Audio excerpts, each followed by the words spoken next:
Leave him, the fever's turned. The physician says a week at most. There is nothing to be gained by staying to watch a dead man breathe.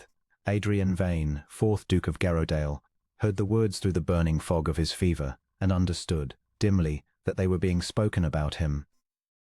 His own cousin, Rupert, stood at the foot of the great bed with his travelling cloak already on his shoulders, dividing the household with a few flat sentences, the way a man divides a purse. Adrian could not lift his head. He could not speak. He lay in the vast cold state bedchamber of Garrowdale Hall, a young man of 36 burning alive from within, and he listened to his family arrange to leave him to die. They had not even lowered their voices. That was the thing he would remember, in the strange clarity that fever sometimes lends. His aunt was already deciding which of the miniatures to take. His cousin was already speaking of him in the past tense. And beyond the door he heard the carriages being brought round, and the trunks being carried down, and the great house emptying of every soul who bore his name, and every servant they could persuade or pay to go with them, all of them fleeing the fever before it could spread. All of them content to shut the door on the Duke of Garrowdale, and let the county say afterward that he had died surrounded by his people. By nightfall the house was silent. Adrian lay in the dark and listened to the last carriage wheels fade down the avenue, and thought, with the calm of a man too weak for terror, so this is how it ends. Then a candle came into the room. He turned his head, the effort enormous, and saw a young woman in a plain grey gown, a housemaid, one of the lowest in the household, whose name he was ashamed to realize he did not know. She had a basin in one hand and the candle in the other, and she set them both on the table by the bed as calmly as though the house were still full and the Duke were merely indisposed. "You are still here," Adrian managed. His voice was a ruin. "Yes, Your Grace, they have gone. All of them. There is nothing to be gained by staying. My cousin said so himself." He wet his cracked lips. "You will take the fever. You should run after the carriages. There is still time." The maid wrung a cloth out in the basin. "There is not still time, Your Grace, for you," she said. "So I shall stay." She laid the cool cloth across his brow, and Adrian, who had been abandoned by everyone in the world who owed him loyalty, felt the small shock of it. That plain, ordinary human kindness could feel like a hand reaching into a grave. "What is your name?" he asked. "Your Grace," she said. "Mercy Ainsley. Mercy." He almost laughed, and the laugh became a cough that racked him. When it passed, she was holding a cup of water to his mouth, her arm firm behind his shoulders, and he drank. It is a strange name to be left alone with. It seems the only one that stayed. "Rest," Mercy said. "Talking wastes you. There will be time to talk when the fever breaks." "The physician says it will not break." "The physician has gone to Bath for the season," she answered, with the faintest dryness. "So I do not think we are obliged to believe everything he said." And she sat down in the hard chair beside the bed, and she stayed. He did not remember much of the days that followed, only that whenever he surfaced from the burning dark she was there. He remembered the cool cloth changed 100 times. He remembered broth held patiently to his lips, spoonful by spoonful, though he could scarcely swallow. He remembered being lifted and washed and turned with a matter-of-factness that spared him shame, remembered fresh linen appearing beneath him though there was no laundress left in the house, and he understood only later that she had washed and dried the sheets herself, in the cold, at the pump. He remembered her voice reading to him from whatever book came to hand, not because he could follow it, but because, she said, a voice in the room gives a body something to hold to. He remembered one night believing himself already dead, and hearing her praying, not the grand liturgy of the family chapel, but a plain, exhausted, private prayer, kneeling on the bare boards. "Please," she said, "he has no one else. Do not let me lose him too." The word lodged in him even through the fever. There had been someone else, then, whom she had lost. The fever broke on the 9th night. Adrian woke in the grey before dawn and knew at once that something had changed, that the terrible internal furnace had gone out, leaving him weak as a wrung cloth, but clear, blessedly clear, his mind his own again. He lay still, taking the measure of his own survival. Then he turned his head. Mercy was asleep in the hard chair, upright, her hand still resting on the edge of his mattress, as though she had fallen asleep in the very act of watching him. There were violet shadows beneath her eyes. Her plain gown was stained with the labor of nursing him. She had grown thin. She had, he realized, very nearly killed herself keeping him alive. He looked at her for a long time in the grey light, this girl whose name he had not known, who had stayed when dukes and duchesses fled, and something moved in Adrian Vane that had not moved in years. Not since grief and disappointment had frozen him into the cold, remote, forbidding man his family found so easy to abandon. "Mercy," he said softly. She woke at once, the way the truly weary do, snapping upright with alarm. Then she saw his eyes, clear, cool, present, and her hand flew to his brow, and she felt the ordinary morning coolness of a living man, and her face did a thing that undid him. It crumpled. She who had been steadiness itself through 9 days of dying, put her hand over her mouth and wept. "There now," Adrian said, absurdly a dying man comforting his nurse. "There now. You said the fever would break. You were right, and the physician was wrong. You must not cry over being right."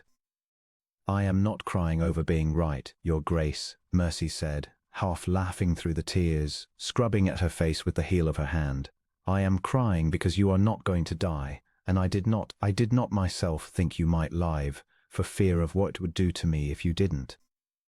Recovery was slow, and the house stayed empty, and in the emptiness the Duke of Garrowdale and the housemaid who had saved him fell, without either of them quite noticing when it happened, into the habit of talking.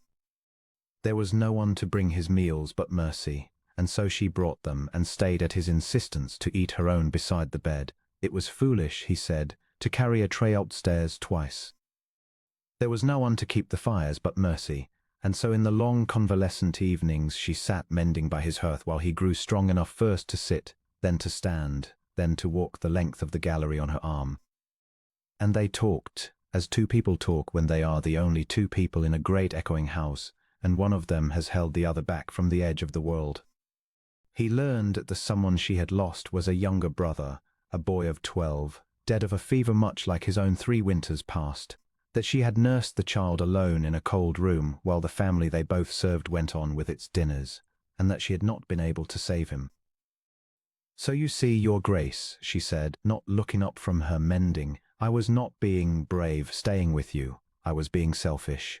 I could not sit in another house and know a man was dying alone up a flight of stairs and do nothing. Not again. It was for me as much as for you." "It does not become less kind for having a reason," Adrian said quietly. "Most cruelty is done for reasons too. I find the reasons matter less than the deed." He learned that she read 3 languages, taught herself out of the schoolroom books the family's children had discarded. He learned that she noticed everything, the state of his lungs before he felt the weakness himself, the coming of a headache before it struck, the exact turn of the weather. He learned that she was proud, and it was the kind of pride he honored, not the pride of rank, which he had been surfeited with all his life, but the pride of a person who will not be pitied and will not be beholden and does her work well, because the work deserves to be done well.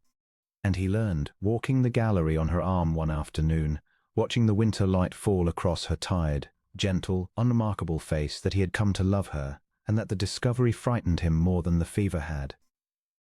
Because he was a duke, and she was a housemaid, and the whole cold machinery of the world he had been born into stood ready to crush the thing between them flat and call it scandal. He thought of his cousin's face if he brought a maid to the altar of Garrowdale.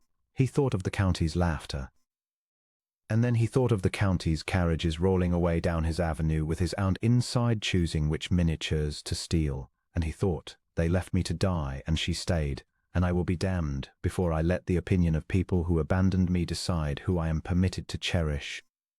His family returned, of course, when the news reached them that the Duke of Garrowdale had, against all expectation, lived. They came back full of tender explanations. Cousin Rupert had gone only to fetch a better physician. His aunt had removed the miniatures only to keep them safe. They had all, they assured him, prayed for him constantly from a prudent distance.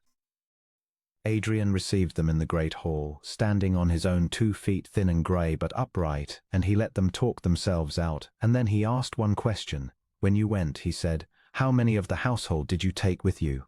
A pause. "All of them, cousin," Rupert said. "For their own safety." "All but—" He glanced at the grey-gowned figure standing quietly by the wall. "All but the one girl who would not be persuaded. A stubborn creature. We could not compel her. No, Adrian agreed. You could not. He crossed the hall and took Mercy's hand, took it in front of all of them, deliberately, the way a man plants a flag. This stubborn creature nursed me 9 days and 9 nights with her own hands while the rest of my blood and my household fled this house and left me to die alone in that bed. She washed my linen at the pump in the cold. She prayed over me on her knees. She is the reason I am standing here to receive your prayers from a distance.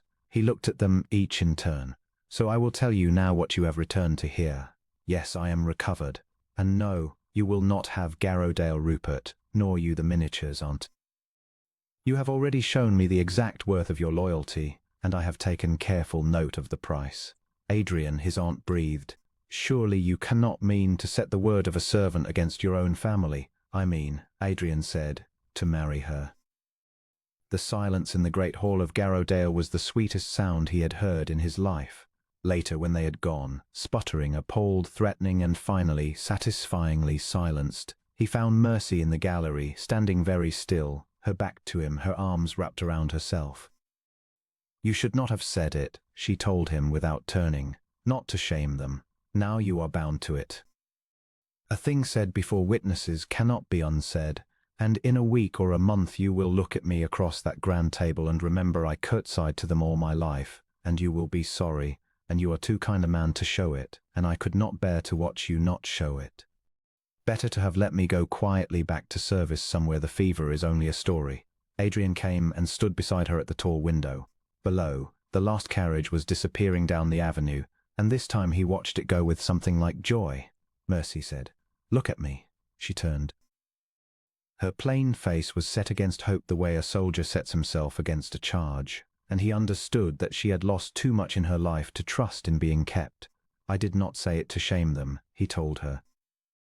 I said it because it is true, and I have wasted quite enough of my life leaving true things unsaid. I am not a young man.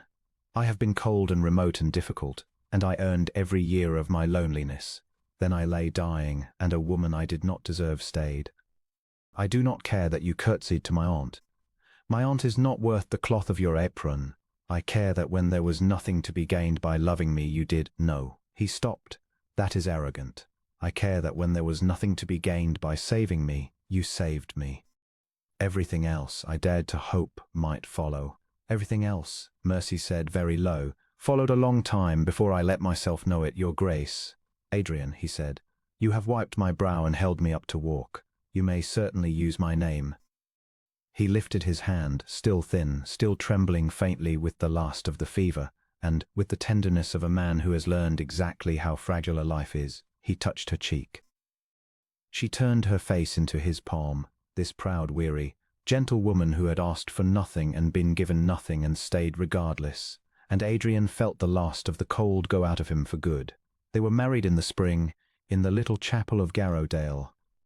And if there were those in the county who whispered that the Duke had married his nurse, there were more who remembered that the Duke's grand relations had left him to die, and that a housemaid named Mercy had walked into that death room with a candle and would not leave, and the county, being on the whole made of ordinary people who understood ordinary loyalty, decided in the end that it liked the story very much.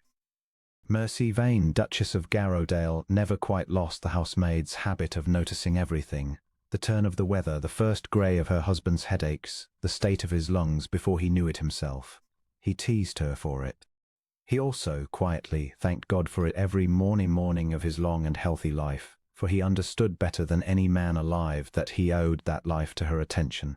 And on the anniversary of the fever, each year, they did a strange thing that the servants never fully understood. They sent every soul in the great house away for the night, every footman and maid and cook, and the Duke and Duchess of Garrowdale sat alone together in the vast quiet, in the room where he had nearly died, with a single candle burning between them, and did not speak of the family who had fled, but only of the Mercy that had stayed. You should be resting, Your Grace, she would say every year, taking the cloth she no longer needed and pressing it, from old habit, to a brow that was cool and well. I am resting, Adrian would answer, catching her hand and holding it, ink-worn and work-worn and dearer to him than all the acres of Garrowdale. I have never rested so well in my life as in the chair where you kept me alive.